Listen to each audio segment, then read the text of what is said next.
এই বছরে অস্বাভাবিক বেশি বৃষ্টি হয়েছে এবং জুলাই থেকে সেপ্টেম্বরের মধ্যে যেভাবে আমাদের উত্তরবঙ্গের উপরে প্রাকৃতিক বিপর্যয় নেমে এসেছে, তাতে করে ব্রিজ ভাসিয়ে নিয়ে চলে গেছে, মানুষের বাড়ি ভেসে গেছে। ক্রপ ইন্স্যুরেন্স যাদের আছে, শস্য বিমা,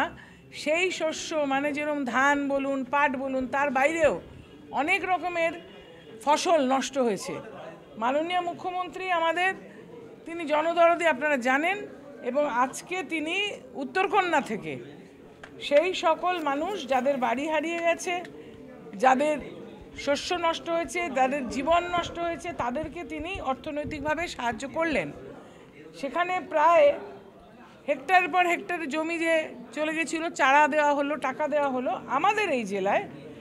বারাসাত 1 নম্বর ব্লক, হাবড়া 1 নম্বর ব্লক, হাবড়া 2 নম্বর block, Habra municipality,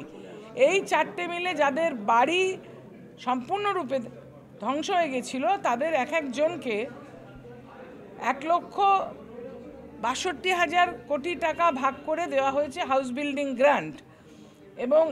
135টি fully damaged যাদের বাড়ি পুরোপুরি একেবারে যাদের বাড়ি ভেঙে গেছে,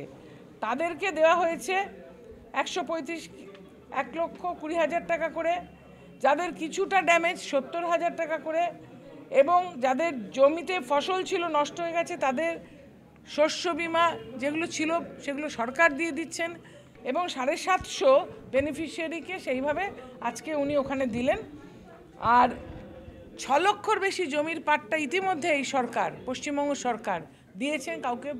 বাড়ি তৈরি করার জন্য, কাউকে কৃষি জমি, এবং আজকে তার টোটাল ডিস্ট্রিবিউশনটা উনি ওখান থেকে করেছেন। আমাদের এখানেও কেন্দ্রীয় সরকার 1,80,000 কোটি টাকা দেনা আমাদেরকে, তারা দেয় না, এই টাকাটা আমরা পাই তাদের কাছ থেকে, পশ্চিমবঙ্গবাসী পায়, সেটা ওরা দিচ্ছে না। তা সত্ত্বেও মাননীয় মুখ্যমন্ত্রী